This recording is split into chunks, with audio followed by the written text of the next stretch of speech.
నమస్తే.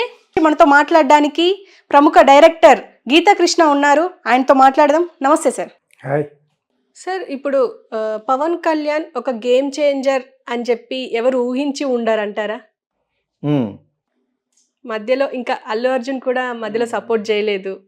సో ఇది ఊహించి ఉండకపోవచ్చు అంటారా? యాక్చువల్గా ఈ పొలిటికల్ సినారియోలోను సినిమా ఫీల్డ్లోను ఎవరు మన అల్లు అర్జున్ ఒక బచ్చా.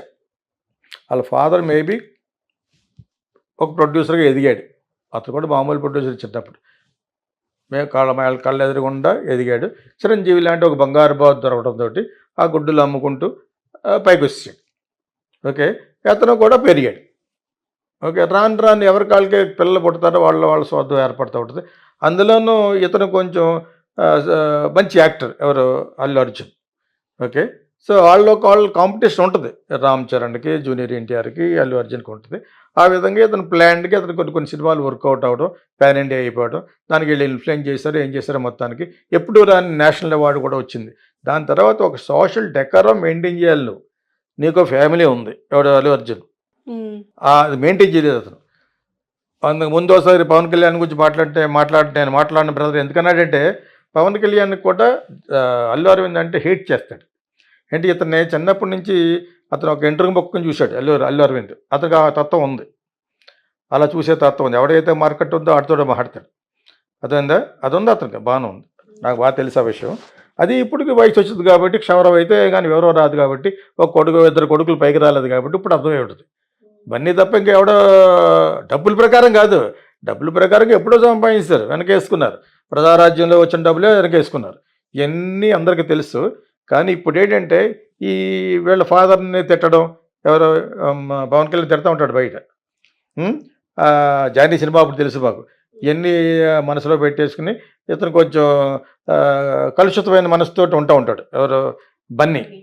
అది ఉంటే మరి మెగా ఫ్యామిలీకి ఉన్న ఫ్యాన్స్ ఒక 70% ఉంటారు, ఇతనికి 30% ఉంటారు కదా.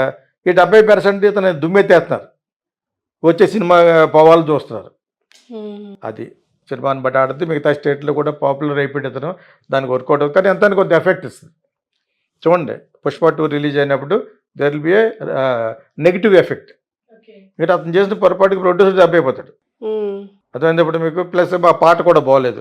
సో ఈ టైంలో పవన్ కళ్యాణ్ ఇంత బంపర్ మెజారిటీ వస్తుందని ఊహించలేదు, ఇంత గేమ్ చేంజర్ అవుతాడని ఊహించలేదు పాపం. బికాజ్ బచ్చా కాబట్టి ఊహించాలి. Every day is not your day, every dog has a day. అంచేత మిస్టర్ బన్నీ తెలియాలి.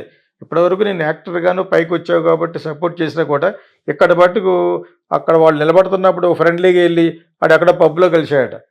ఆడవాడు వైఎస్ఆర్సీపీ వాడు, వాడికి అర్జెంటుగా వెళ్ళిపోవాల్సిన అవసరం ఏంటి అంటే, నీకు ఫ్రెండ్స్ లేరు అనమాట. నాకు అన్ని పార్టీలో ఉన్నారు, ఫర్ ఇన్ఫర్మేషన్. గెలిచిన వాడితో సినిమా తీసేవాళ్ళు ఉన్నారు ఇందులో. పవన్ కళ్యాణ్ ఫ్యాన్స్లోనే పవన్ కళ్యాణ్ పార్టీలో ఉన్నారు, తెలుగుదేశంలో ఉన్నారు. 70-80 మంది చూపించగలను నేను. ఓకే, సో అలాగే నీకు లేరు అంటే ఎవడో దొరికాడు నీకు, ఆడికి వెళ్ళిపోయాడు. ఎవరు బ్యాడ్ అయిపోయారు, టోటల్గా గ్రాస్గా బ్యాడ్ అయిపోయింది నువ్వే. నేను తిట్టుగా తిడతారు. మన వీడియోస్లోనే ఆ టాపిక్ ఏదో వచ్చింది, ఆ పుష్ప 2 సాంగ్ గురించి. ఆ కింద చూసాను సార్, అన్నీ చూడడం 5-6 చూస్తాను. నన్ను కానీ ఎవరు తిడుతున్నాడు అని చెప్పేసి ఫుల్గా తిడుతున్నారు. నన్ను తిడతారు వాళ్ళకి ఇష్టం కాకపోతేనే, బట్ ఇది తిడుతున్నారు అనమాట ఇతన్ని. జై మెగా ఫ్యామిలీ అని, జై పవన్ కళ్యాణ్ అని, వీడి దెబ్బ అయిపోతాడని వాళ్ళు పెట్టారు మన వీడియోలోనే. సో అది నీకు టోటల్గా బ్యాడ్ అయిపోయింది. ఇప్పుడు బ్యాడ్ అవుతావు, తెలుసుకోవాలి. Everyday because your in a big family. నీకంటే 10-15 ఏళ్ళు పెద్దోడు అతను. ఓకే, అంత ఇదిగా ఉన్నప్పుడు అతను ఎటువంటి స్టారు, మీలా పాన్ ఇండియా కూడా కాదు. ఒకసారి చాలా ఇదిగా మాట్లాడాడు, నాకంటే పెద్ద స్టార్లు మహేష్ బాబు. ఏం కాదు, అది ఊరుకుంటే దెబ్బ. వీళ్ళందరూ ఉండండి. మహేష్ బాబు కూడా కమ్మా ఫీలింగ్ బాగా ఉంటుంది. మహేష్ బాబు సిస్టర్. ఆ మహేష్ బాబు సిస్టర్ అయితే వాళ్ళ ఫాదర్ ఇంటి పేరు పెట్టుకుంటుంది. నీకు ఇంటి పేరు లేదా? గట్టమనేటి నీ మొగుడు ఇంటి పేరు నువ్వు పెట్టుకోవాలి. అంటే చెట్టు పేరు చెప్పుకుని కాయలు అమ్మేసుకుని అక్కడ అంతాను. మహేష్ బాబు చెల్లి అక్క రమేష్ బాబు, అది చచ్చిపోయి అతను ఇంకా ఫీలింగ్ ఎక్కువ. అంచేత అవన్నీ తెలుసుకుని జాగ్రత్తగా బిహేవ్ చేసినోడే మహేష్ బాబు. జూనియర్ ఎన్టీఆర్ తర్వాత తెలుసుకున్నాడు. ఎందుకంటే ఒక ఇండస్ట్రీలో ఒక చిరంజీవి తరపున చాలామంది హీరోలు వెళ్తున్నారు ఇప్పుడు. అటువంటిప్పుడు జాగ్రత్తగా ఉండాలి. అటువంటిప్పుడు నువ్వు మళ్ళీ అందులోంచి బయటకు వచ్చి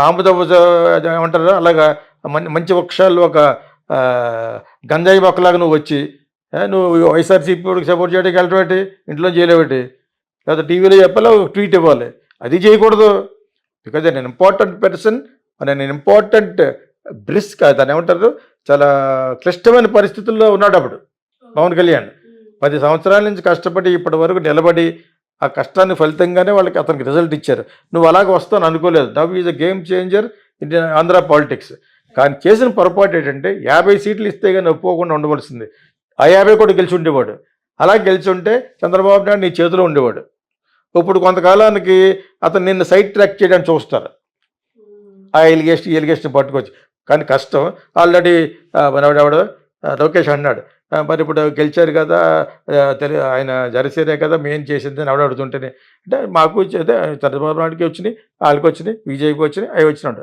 ఆ వేషాలు తప్పవు ఇక్కడ మీ అందరికీ వచ్చిన రావడానికి కారణమే